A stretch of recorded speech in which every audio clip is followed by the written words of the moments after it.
The winter of 1883 brought more than just snow to the Lawson Ranch outside Cody, Wyoming. It brought a silence so thick that even the howling wind could not pierce it. And in the center of that silence sat a young woman who had forgotten what her own voice sounded like. Lily Lawson pressed her forehead against the frosted window of her bedroom, watching the white landscape stretch endlessly before her. 22 years old, and she could count on one hand the number of times she had been allowed beyond the ranch gates in the past 5 years. Her father, Marcus Lawson, had built an empire of cattle and land, but he had also built a prison, and she was its only inmate.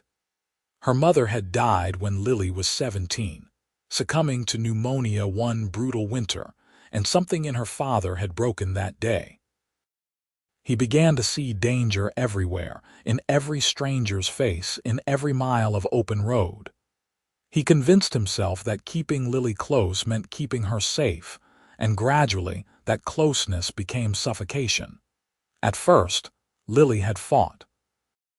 She had argued and pleaded, and even attempted to saddle a horse in the dead of night. But her father had ranch hands loyal to him, men who would report her every movement, who would physically block her path if ordered. Her older brother, Martin, had tried to reason with their father, but Martin had his own life now, his own ranch 2 counties over. He visited when he could, but those visits grew less frequent as the years passed. The isolation wore Lily down like water over stone. Eventually, she stopped asking to go to town. She stopped asking for anything at all. She moved through the ranch house like a ghost, performing her daily tasks with mechanical precision, her eyes empty of hope or fight. The ranch employed a dozen men, but they had been warned not to speak to her beyond basic necessities.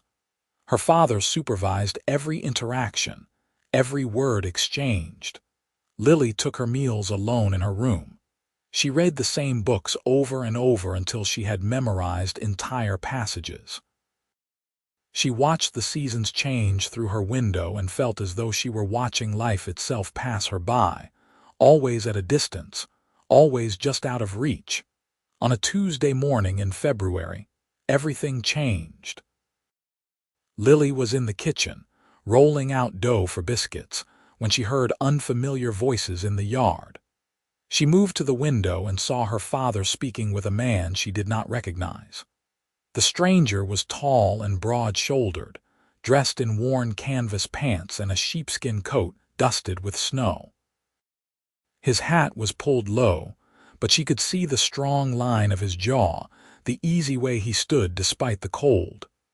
Her father gestured toward the bunkhouse, and the man nodded, gathering his belongings from his horse.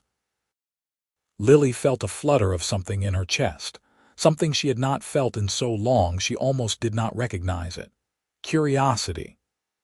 She watched the stranger until he disappeared into the bunkhouse, then returned to her biscuits, her hands moving faster now, as though stirred by some unseen energy. His name was Cole Rivers, and he had come to the Lawson Ranch looking for winter work. He was 26 years old, a drifter who had spent the last 8 years moving from ranch to ranch, town to town, never staying anywhere long enough to put down roots. He had grown up in Texas, the youngest son of a horse breeder who drank too much and died too young. Cole had left home at 18 and never looked back. He had worked cattle drives, broken horses, even spent a season hunting buffalo before realizing he did not have the stomach for such waste. He was good with animals and better with his hands, skilled at mending fences and fixing equipment. He did not talk much, which suited most ranchers just fine. He earned his keep and moved on, and that was how he preferred it. But the Lawson Ranch was different from the start. Cole noticed it the first day, in the way Marcus Lawson watched him with sharp, suspicious eyes, in the way the other ranch hands spoke in low voices and fell silent when Cole approached. And then there was the girl in the window. Cole saw her that first morning, a pale face framed by dark hair, watching him with an intensity that made him pause mid-stride. She disappeared before he could get a good look, but the image stayed with him. Over the next few days, he caught glimpses of her here and there, always at a distance, always watching. None of the other men mentioned her, and Cole had learned long ago not to ask questions that were none of his business. He settled into the routine of ranch work, mending fences damaged by the weight of snow, tending to the horses, helping to feed the cattle. The work was hard but honest, and Cole appreciated the simplicity of it. He bunked with 5 other men, all of them older and taciturn, content to play cards in the evenings and turn in early. Cole did the same, lying in his narrow cot and listening to the wind rattle the bunkhouse walls, thinking about the girl in the window and wondering why she never came outside. It was nearly a week before he saw her up close. Cole had been sent to the main house to repair a broken hinge on the back door.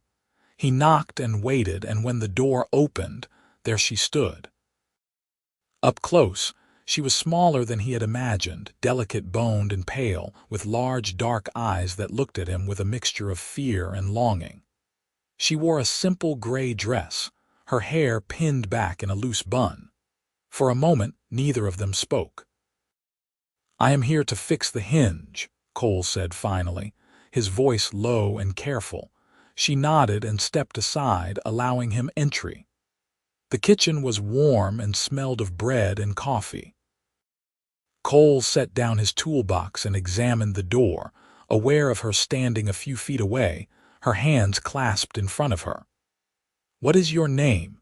he asked, not looking at her, focusing on the screws he was removing. There was a long pause, so long he thought she might not answer. Then quietly, "Lily." "Lily," he repeated, testing the name. "I am Cole." Another silence. He could feel her watching him, could sense the tension in her, like a wild animal deciding whether to flee or stay. He worked slowly, deliberately, giving her time to get used to his presence. "How long have you been here?" she asked, her voice barely above a whisper. "About a week." "Where did you come from?" "Montana, most recently. Before that, Colorado. Before that, all over. You travel a lot." "I do." He glanced at her then and saw something in her eyes that made his chest tighten. Hunger. Not for food, but for the world beyond these walls. He recognized it because he had seen it before in caged animals, in men who had been locked up too long. "Must be nice," she said softly. "Seeing new places, meeting new people." Cole straightened, the hinge now secure. He closed and opened the door several times, testing it. It has its moments, but it can be lonely too, never having a place to call home. "Lonely," she repeated, as though the word meant something different to her. "Yes, I suppose it would be." He wanted to ask her why she never left the house, why she looked at him like he was the first person she had spoken to in years, but the front door opened and Marcus Lawson's heavy footsteps echoed through the hallway. Lily's entire demeanor changed in an instant. She stepped back, her hands dropping to her sides, her eyes lowering to the floor. Cole saw the transformation and understood immediately. He gathered his tools quickly, nodding to Marcus as the older man appeared in the kitchen doorway. "All fixed," Cole said, his tone neutral. Marcus looked from Cole to Lily, his eyes narrowing. "Lily, go to your room." She obeyed without a word, moving past her father and disappearing into the house. Marcus waited until her footsteps had faded before turning his full attention to Cole. "You do not speak to my daughter," he said, his voice low and hard. "You do your work and you keep your distance. Is that clear?" Cole met his gaze evenly. "Clear. Good, get back to work." Cole left the house, but the encounter stayed with him. That night, lying in his cot, he thought about Lily's face, the way she had come alive for just a few minutes, the way she had shut down the moment her father appeared. He had seen controlling men before, had worked for his share of tyrants, but this was different. This was a man who had imprisoned his own daughter, and Cole felt a slow anger building in his chest, a righteous fury he had not felt in a long time. Over the next few weeks, Cole watched. He paid attention to the rhythms of the ranch, to who came and went, to when Marcus was occupied and when he was not. He saw Lily at the window often, always watching, always alone. He began to find excuses to work near the house, to be visible to her, to let her know she was not entirely alone. Sometimes she would raise a hand in a small wave, and he would nod in return. It was not much, but it was something. Winter deepened, and the work grew harder. A bitter cold settled over the land, and the cattle struggled through the deep snow. Cole and the other ranch hands spent long days breaking ice on water troughs, hauling feed, checking for frostbite and injury. Cole's hands grew chapped and raw, his face burned by the wind, but he did not complain. He had endured worse.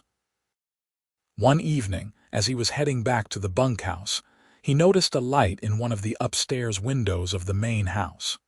It flickered and moved, and Cole realized it was a candle. He stopped, watching, and saw Lily appear at the window, holding the candle. She looked down at him, and even from this distance he could see the sadness in her posture. He raised his hand in greeting, and she did the same. They stood like that for a long moment, separated by yards and walls and the will of a stubborn man, but connected nonetheless. The next morning, Cole found a folded piece of paper tucked into the handle of the water pump near the barn. He looked around to make sure he was alone before unfolding it. The handwriting was neat and precise. "Thank you for seeing me, Lily." Cole read the note twice, then carefully folded it and tucked it into his shirt pocket. He felt a weight settle on his shoulders, a responsibility he had not asked for but could not ignore. He knew what it was like to feel invisible, to be treated as though you did not matter. He would not let Lily disappear entirely, not if he could help it. He began to leave notes of his own, small messages tucked into places he knew she could find them. "You are not alone. Keep hoping. Better days are coming." He did not know if she found them all, but sometimes he would see her at the window, holding a piece of paper, and he would know. The correspondence became a lifeline for both of them. Lily found herself waiting for Cole's notes, treasuring each one, reading them over and over until she had memorized every word. She began to write more herself, longer messages, telling him about her life, her fears, her dreams. She told him about her mother, about how her father had changed, about how she had stopped fighting because fighting had only made things worse. She told him things she had never told anyone, pouring her heart onto paper because it was the only way she knew how to connect with another human being. Cole read every word, and with each note, his resolve strengthened. He could not leave things as they were. He could not walk away from this ranch knowing he had left Lily trapped in her gilded cage. But he also knew that confronting Marcus directly would accomplish nothing. The man was stubborn and paranoid, convinced that his way was the only way to keep his daughter safe. Cole needed a different approach, something that would give Lily a chance without putting her in danger. March arrived with a brief thaw, the snow melting into mud, the air warming just enough to remind everyone that winter would not last forever.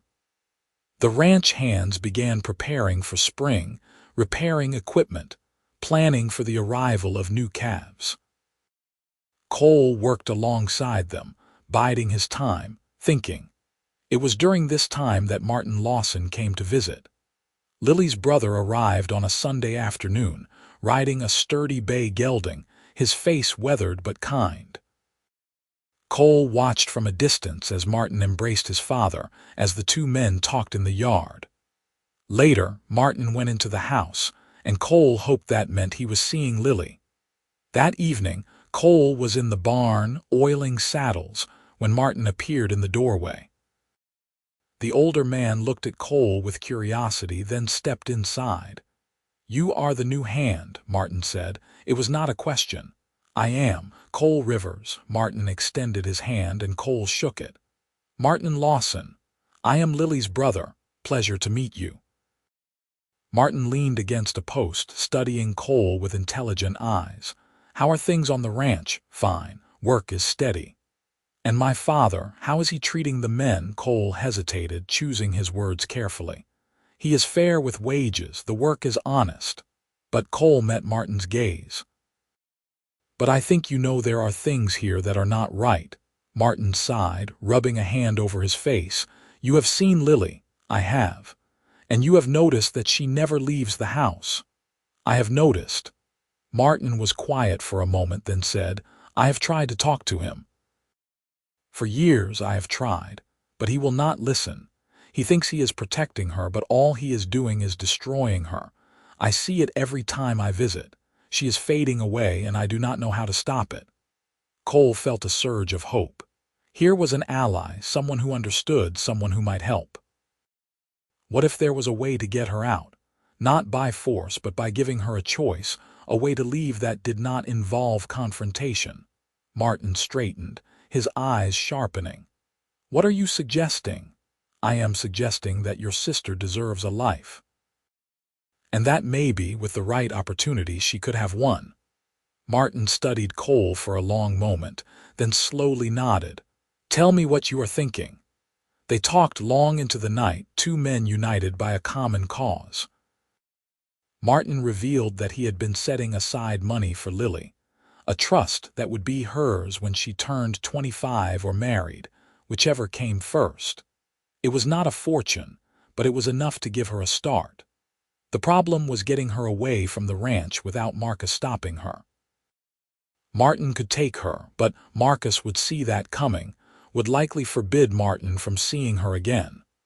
They needed a plan that Marcus would not anticipate. Cole proposed that he could take Lily to Martin's ranch, that Martin could then help her establish herself, find work or a place to live, whatever she wanted. Martin was hesitant at first, protective of his sister, uncertain about trusting a stranger. But as they talked, as Cole spoke about the notes they had exchanged, about the person Lily was beneath the fear and resignation, Martin began to see that Cole's intentions were genuine. "If we do this," Martin said slowly, "if we help her leave, my father will never forgive us. He will see it as a betrayal." "Maybe," Cole said, "but he will get over it or he will not. Either way, Lily deserves the chance to live her own life." Martin nodded, his jaw set with determination. "All right, let us do it, but we have to be careful. If he catches wind of this, he will make sure it never happens." They agreed to wait until Martin's next visit, which would be in a month. That would give Cole time to prepare, to make sure everything was in place. Martin would send a telegram when he was a day out, and that would be Cole's signal. In the meantime, Cole would continue as he had been, drawing no attention, arousing no suspicion. Martin left the next morning, and Cole felt the weight of what they were planning settle over him. He was not just helping a woman escape a bad situation. He was upending the order of things, defying a man who held all the power. But every time he saw Lily at the window, every time he found one of her notes, he knew he was doing the right thing. The notes became more frequent, more intimate. Lily began to ask Cole about himself, about his life before the ranch, about what he wanted for the future. Cole answered honestly, telling her about his wandering, about his lack of roots, about how he had always told himself he preferred it that way but was beginning to wonder if that was true. He told her about the places he had seen, the people he had met, the moments of beauty he had witnessed in a hard world. And slowly, through their written words, they began to fall in love. It was a strange, fragile thing, this love built on paper and distance. They had barely spoken aloud, had hardly touched, and yet Cole found himself thinking about Lily constantly. imagining a future where she was free, where they could sit together and talk without fear, where he could see her smile without sadness shadowing her eyes. He did not know if she felt the same, did not know if her affection was born of genuine feeling or simple gratitude for his attention. But then she wrote him a note that said, "I think about you all the time. I do not know what I did to deserve your kindness, but I am grateful for it. You have given me hope, and that is a gift I can never repay." Cole read that note a dozen times, his heart pounding. He wrote back, "You do not owe me anything, but if you want to know the truth, I think about you all the time, too. And when this is over, when you are free, I hope you will let me take you to dinner in a real restaurant where we can talk without hiding." Her response came the next day. "I would like that more than anything."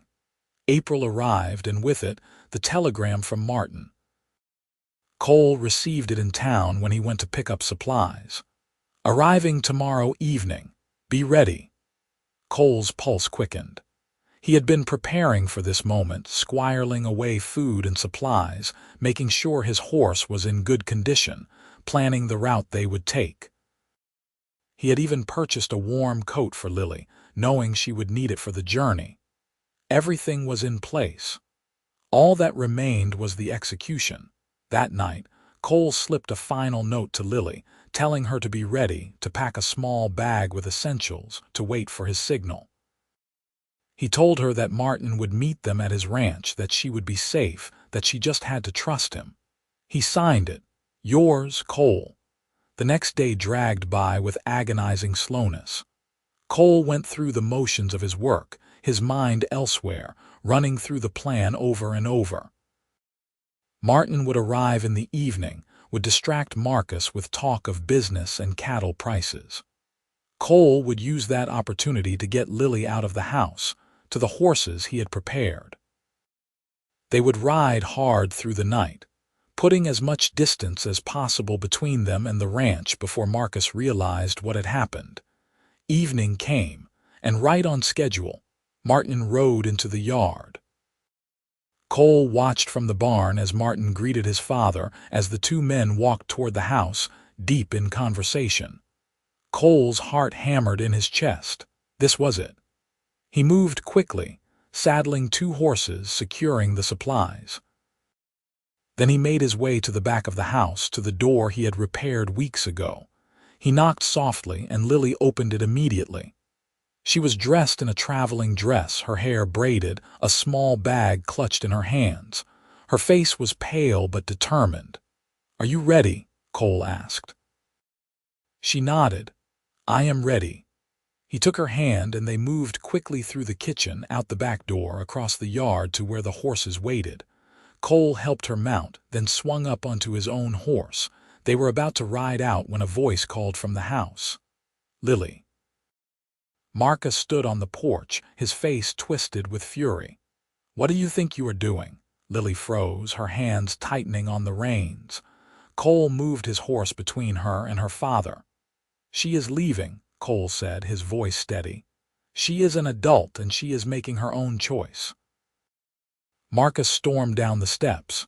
"You have no right. She is my daughter." "And she is her own person," Cole shot back. "You cannot keep her locked up forever." Marcus turned to Lily, his expression pleading. "Lily, do not do this. It is dangerous out there. I am only trying to protect you." Lily looked at her father, and for a moment Cole thought she might waver. But then she straightened in the saddle, her voice clear and strong. "I know you think you are protecting me, Papa, but you are not. You are suffocating me. I cannot live like this anymore. I have to go. Lily, please." "I love you," she said, tears streaming down her face. "But I have to do this. Goodbye." She kicked her horse into motion, and Cole followed. Behind them, Marcus shouted, but they did not stop. They rode hard, the cold night air whipping past them, the sound of hoofbeats loud in the darkness. Cole led them along back trails, paths he had scouted in the weeks prior, routes that would keep them off the main road. They rode for hours, stopping only briefly to rest the horses, to drink water, to catch their breath. Lily did not speak much during the ride, but Cole could see the mixture of fear and exhilaration on her face. She was free. For the first time in years, she was truly free, and despite the exhaustion, despite the uncertainty of what lay ahead, she was smiling. They reached Martin's ranch just before dawn. Martin was waiting for them along with his wife, Sarah, a kind-faced woman who immediately took Lily under her wing, leading her inside to rest and clean up. Martin clasped Cole's shoulder, his eyes filled with gratitude. "You did it," Martin said. "I was not sure you could, but you did." Cole nodded, suddenly exhausted. "She did it. She made the choice to leave. And you made it possible." They unsaddled the horses, and Cole allowed himself to relax for the first time in hours. Lily was safe. The hard part was over, or so he thought. 3 days later, Marcus arrived. Cole was in the barn when he heard the shouting.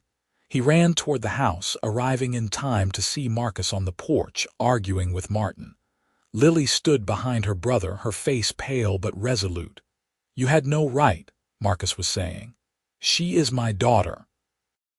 "She is 22 years old," Martin countered. "She has every right to make her own decisions." Marcus turned his fury on Cole, who stood at the bottom of the porch steps. You poisoned her mind against me. You took her from me." "I did not take her," Cole said calmly. "She chose to leave. And she had every reason to. You do not understand. The world is dangerous. She needs protection. She needs freedom," Cole said. "She needs to live. You were killing her slowly by keeping her locked up." Marcus looked at Lily, his eyes desperate. "Tell him. Tell him I was only trying to keep you safe." Lily stepped forward, her voice trembling but firm.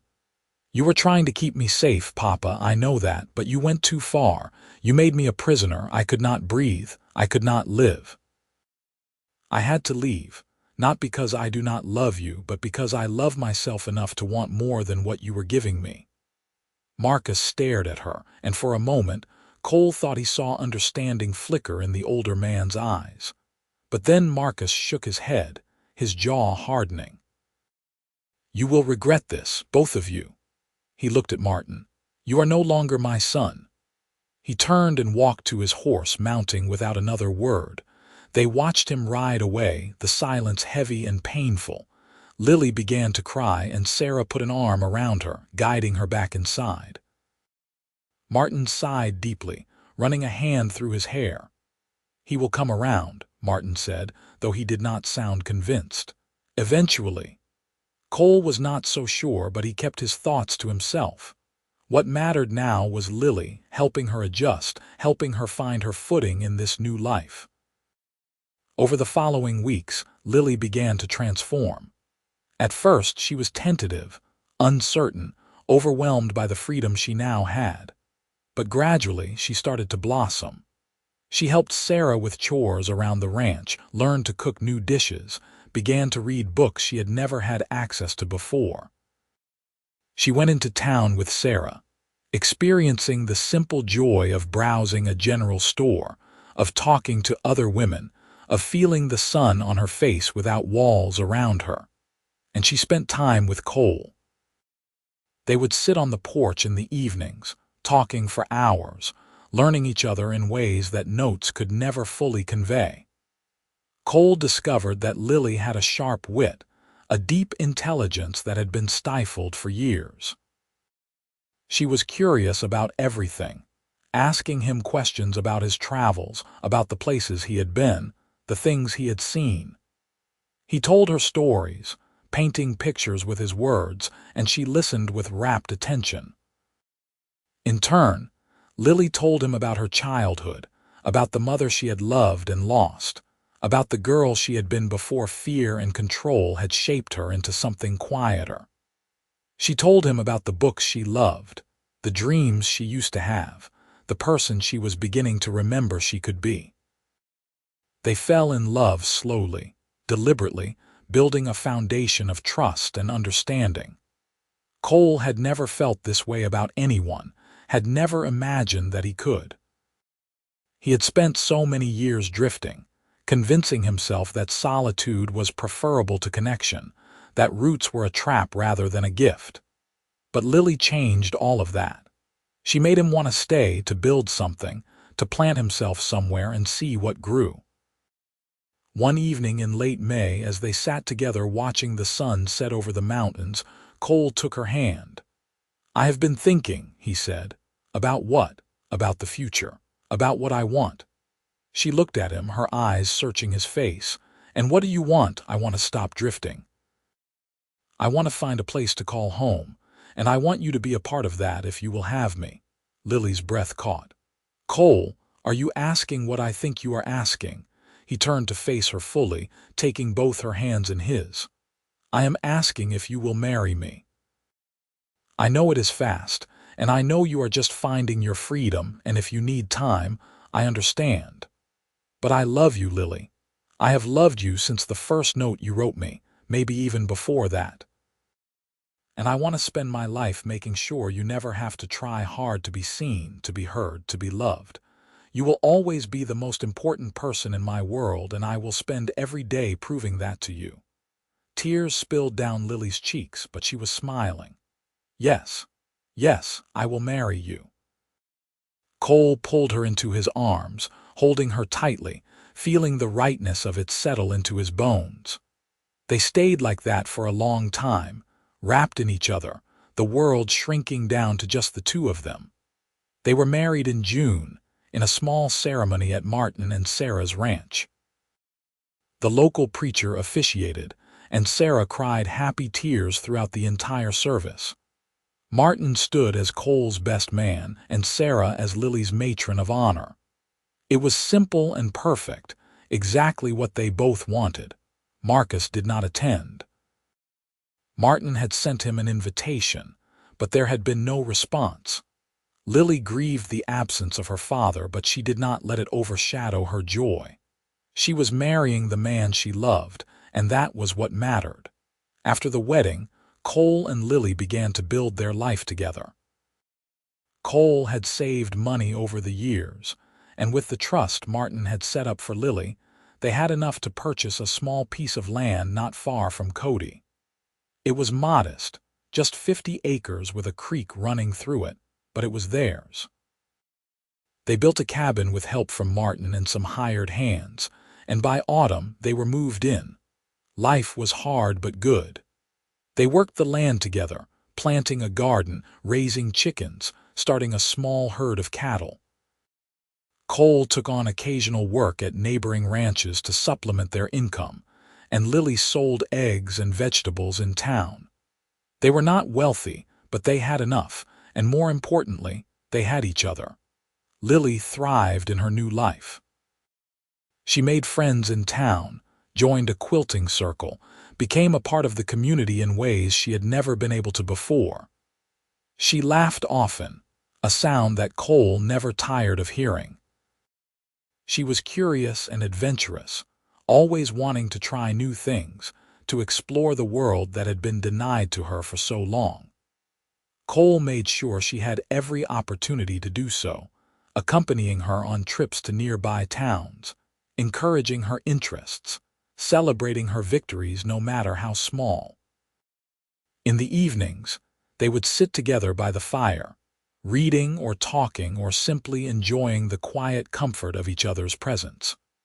Cole would often pull Lily into his lap, wrapping his arms around her, marveling at how perfectly she fit against him.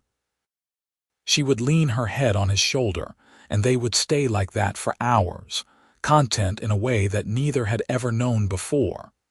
A year after their wedding, Lily discovered she was pregnant. The news filled them both with a joy so profound it was almost overwhelming. Cole became even more attentive, if that were possible, constantly checking on Lily, making sure she was comfortable, that she was not overworking herself.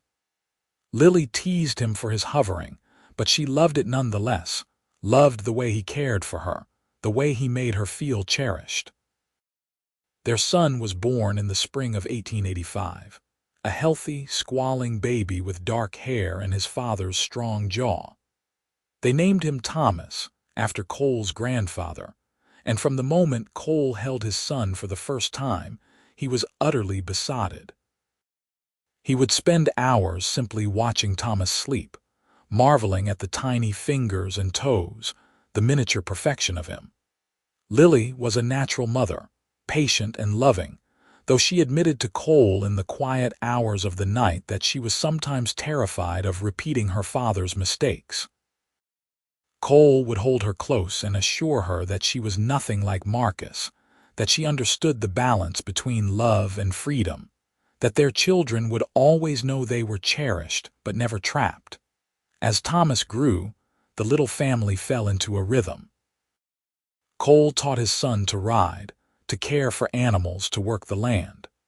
Lily taught him to read, to be kind, to see the beauty in small things. They were happy in a way that felt almost miraculous, as though they had been given a second chance at life and were determined not to waste a moment of it. 2 years after Thomas was born, Lily gave birth to a daughter. They named her Rose after Lily's mother, and she was the image of Lily herself, with dark eyes and a sweet smile. Cole adored her, just as he adored Thomas, and he often joked that he was hopelessly outnumbered by the people he loved most. Life continued, full and rich. The ranch prospered, slowly but steadily. They expanded their herd, improved their cabin, built a barn and a proper chicken coop.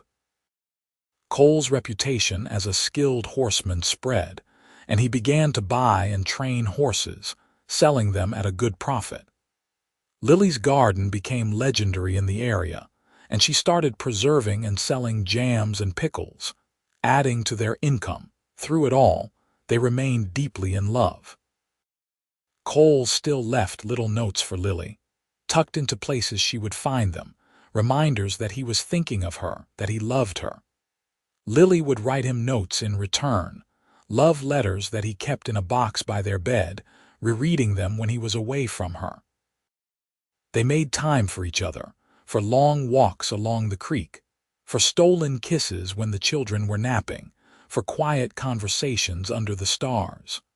5 years after they had married, on a summer afternoon much like the one when Cole had first proposed, there was a knock at their door. Cole answered it and found himself face to face with Marcus Lawson. The older man had aged considerably. His hair was entirely gray now, his face more lined, his posture stooped. He looked at Cole with eyes that held a mixture of regret and hope. "Is she here?" Marcus asked quietly. Cole studied him for a long moment, then nodded. "Wait here." He went inside and found Lily in the kitchen, preparing supper. She looked up at him, saw the expression on his face, and immediately tensed. "What is it?" "Your father is here." All the color drained from Lily's face. She set down the knife she had been holding, her hands trembling. "What does he want?" "I do not know, but he looks different, older, sad." Lily took a deep breath, steadying herself. "I will talk to him." Cole took her hand, squeezing it gently. "I will be right here if you need me." She nodded and walked to the door. Marcus stood on the porch, his hat in his hands, looking more vulnerable than Lily had ever seen him. For a moment they simply stared at each other, years of pain and love and loss stretching between them. "Lily," Marcus said finally, his voice breaking. "I am so sorry." Lily's eyes filled with tears, but she held herself together. "Why are you here, Papa?" "Because I was wrong. About everything. I thought I was protecting you, but all I did was hurt you. I drove you away, and I have regretted it every day since. Martin came to see me last month. He told me about your life, about your children, about how happy you are. And I realized that I have missed it all because of my own stubbornness and fear." "You hurt me," Lily said, her voice shaking. "You made me feel like I was not a person, like I was just something to be kept safe and controlled. Do you have any idea what that did to me?" "I do now," Marcus said, tears streaming down his weathered cheeks. "And I am so sorry. I do not expect you to forgive me. I do not deserve it. But I needed you to know that I was wrong, and that I am proud of you, of the life you have built, of the woman you have become. You are stronger than I ever gave you credit for." Lily stood there, emotions warring within her. Part of her wanted to send him away, to make him feel even a fraction of the pain she had felt. But another part of her, the part that remembered the father he had been before her mother died, the father who had read her stories and taught her to ride, that part wanted to forgive him. "I cannot forget what happened," Lily said slowly, "but I am willing to try to move forward. If you can accept that my life is my own, that you do not get to control or dictate anything, then maybe we can have some kind of relationship." Marcus nodded eagerly. "I accept. Whatever you want. I just want to be a part of your life, even if it is just a small part." Lily looked back at Cole, who gave her an encouraging nod. She turned back to her father. "Come inside. Meet your grandchildren." Marcus's face crumpled with relief and joy.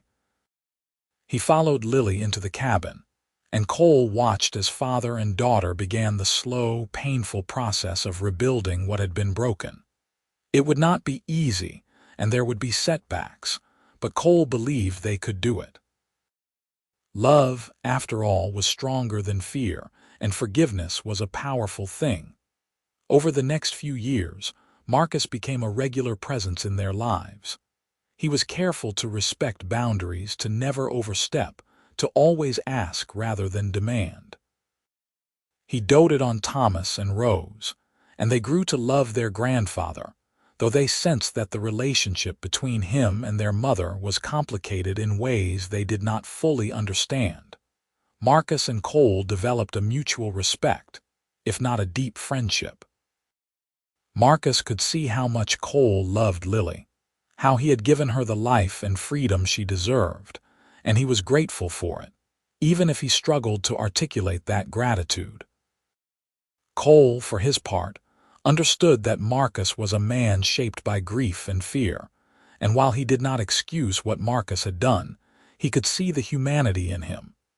The years passed, full of the ordinary joys and sorrows of life. There were hard winters and dry summers, illnesses and injuries, moments of worry and struggle. But there were also births and celebrations, laughter and love, the steady accumulation of memories that made a life worth living. Thomas grew into a strong, capable young man, taking after his father in his skill with horses and his quiet strength. Rose was bright and curious, with a love of learning that Lily nurtured with books and lessons. 2 more children followed, another son named Daniel and a daughter named Emma, and the little cabin expanded to accommodate the growing family. Through it all, Cole and Lily remained the center of each other's world. Their love did not fade or diminish with time. If anything, it deepened, becoming something richer and more profound. They had weathered storms together, had built a life from nothing, had created a family filled with love and laughter. They had given each other the greatest gift possible, the freedom to be fully themselves, and the security of knowing they were loved unconditionally. On their 20th wedding anniversary, Cole took Lily back to the spot where he had proposed, the same hill overlooking the valley, the same view of the mountains stretching into the distance. They sat together on a blanket, watching the sun set, their hands clasped together. "Do you ever regret it?" Cole asked. "Leaving the ranch, marrying me, building this life?" Lily looked at him, her eyes filled with love. "Not for a single second. You gave me everything, Cole. You gave me freedom and love and a life I never thought I could have. You made sure I never had to try hard to be seen, to be valued, to be loved. You have been my partner and my best friend, and I am grateful for you every single day." Cole pulled her close, kissing her forehead. "You saved me too, you know. I was drifting, lost, convincing myself I did not need anyone. But you showed me what it meant to have a home, to have roots, to have love. You are the best thing that ever happened to me." They sat together as the sky turned from gold to pink to deep purple, the stars beginning to emerge one by one. Below them, the lights of their ranch flickered on, and they could imagine their children going about their evening routines, safe and happy and loved. "We did good," Lily said softly. "We did," Cole agreed. "We did real good." Years continued to unfold, bringing with them the natural progression of life. Marcus passed away peacefully in his sleep at the age of 78, and Lily grieved for the father he had been and the father he had tried to become in those last years. The reconciliation had not been perfect, but it had been real, and Lily found comfort in knowing that her father had died with peace in his heart. Thomas married a kind young woman from town, and they built a house on the far edge of Cole and Lily's property, continuing the ranching tradition. Rose became a teacher, her love of learning translating into a passion for education that touched countless children's lives. Daniel followed in his father's footsteps as a horseman, gaining a reputation throughout Wyoming for his skill. Emma married a doctor and moved to Cheyenne, though she visited often, bringing her own children to run through the fields where she had once played. Cole and Lily grew old together, their hair turning silver, their steps slowing, but their love never wavering. They would sit on the porch of their now much expanded home, watching their grandchildren play, marveling at the legacy they had built. "You remember the day we met?" Lily asked one afternoon, her hand in Cole's, both of them wrapped in blankets against the autumn chill. "I remember seeing you in the window," Cole said. "I remember thinking I had never seen anyone look so lonely. I was lonely. I had forgotten what it felt like to be truly seen by another person, and then you came along and everything changed." "You changed everything for me too," Cole said. "You gave me a reason to stay, to build, to love. You gave me a family and a home and a purpose. I am so grateful for every moment we have had together." Lily leaned her head on his shoulder. "I love you, Cole Rivers. I have loved you from the moment you saw me when no one else could." "And I love you, Lily Rivers. I will love you for all the days I have left, and if there is anything beyond this life, I will love you there too."